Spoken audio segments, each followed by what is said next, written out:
Prove the following मधलं 6वं गणित आहे. 2 in bracket sine raise to 6 theta plus cos raise to 6 theta minus 3 in bracket sine raise to 4 theta plus cos raise to 4 theta plus 1 equal to 0. तर इथे आपल्याला prove करायचं आहे की LHS side is equal to RHS side. RHS side is here 0. तर इथे आपण हे इक्वेशन पूर्ण सॉल्व करू आणि इक्वल टू 0 आहे हे इथे आपण शो करू, प्रूव्ह करू. तर आता इथे sine raise to 6 theta plus cos raise to 6 theta आहे आणि इथे sine raise to 4 theta plus cos raise to 4 theta आहे.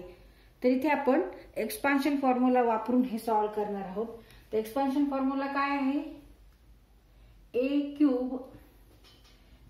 Cube plus b cube equal to a plus b cube minus 3ab in bracket a plus b and put here a equal to sin square theta and b equal to cos square theta.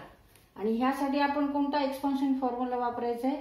तर a square plus b square equal to a plus b square minus 2ab and put here a equal to sin square theta and b equal to cos square theta. तर ह्याच्यासाठी आपल्याला हा formula वापरायचा आहे आणि ह्याच्यासाठी हा फॉर्म्युला वापरायचा आहे. आणि इथे sin रेस टू 6 थीटा आहे. तर आपण लिहिताना कसं लिहिणार आहे? sin square theta raise to 3 plus cos square theta raise to 3 means cube. Means sine square theta cube plus cos square theta cube म्हणजेच a cube plus b cube where a equal to sine square theta and b equal to cos square theta. आणि इथे आपण sine raise to 4 theta plus cos raise to 4 theta हे कसं लिहिणार आहे? तर sine square theta square plus cos square theta square या पद्धतीने आपण या टर्म लिहिणार आहेत. आणि नंतर एक्सपान्शन फॉर्म्युला आपल्याला इथे वापरायचा आहे. 2 in bracket sine square theta cube plus cos square theta cube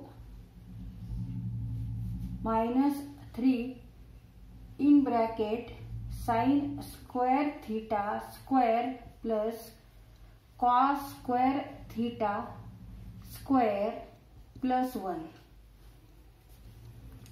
आता इथे आपण एक्सपान्शन फॉर्म्युला वापरून हे सॉल्व करू. 2 इन ब्रॅकेट आता इथे a cube plus b cube equal to a plus b cube minus 3ab bracket a plus b हा formula वापरायचा आहे. a equal to sine square theta and b equal to cos square theta. Now a plus b cube means sine square theta plus cos square theta cube minus 3ab means sine square theta cos square theta in bracket sine square theta plus cos square theta. आता minus 3 ह्याच्यासाठी formula आपण वापरू.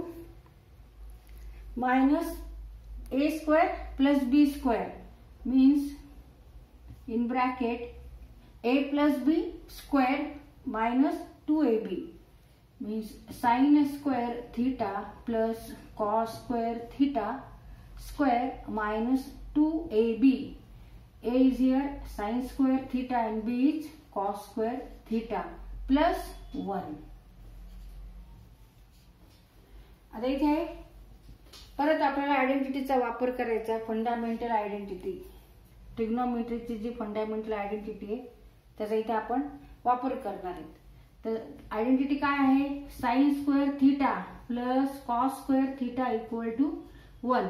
आता जिथे जिथे हे equation येणार तिथे तिथे इक्वल टू 1 लिहायचं आपल्याला. Sign square theta plus cos square theta means 1. 1 cube means 1 minus 3 sign square theta cos square theta into 1 means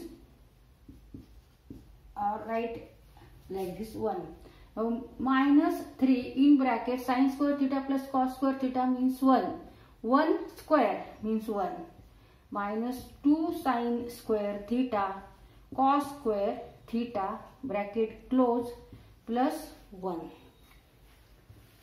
आता परत आपण सॉल्व करू. हे आता आपल्याला काय करायचं आहे, दोन्ही ह्या ब्रॅकेटला मल्टिप्लाय करायचे.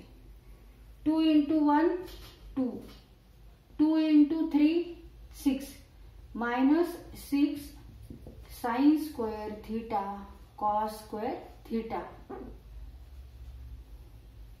into 1 means 6 sin square theta cos square theta minus 3 into 1 3. Now negative becomes positive. 3 into 2 6 sin square theta cos square theta and plus 1. Now here this term is negative and this term is positive. Negative 6 sin square theta cos square theta, positive 6 sin square theta cos square theta. आता म्हणून ह्या दोन्ही term काय होणार आहेत, cut होणार आहे. एक मायनस आहे एक प्लस आहे. Remaining terms are 2 minus 3 plus 1. 2 minus 3 plus 1 equal to, now 2 plus 1 3, 3 minus 3 0, and it is equal to RHS side of the equation. Therefore RHS equal to LHS. तिथे आपण ह्या दोन एक्सपान्शन फॉर्म्युलेचा वापर केलेला आहे आणि एक identity sine square theta plus cos square theta equal to 1 ह्याचा वापर करून आपण हे गणित हा क्वेश्चन सॉल्व केलेला आहे.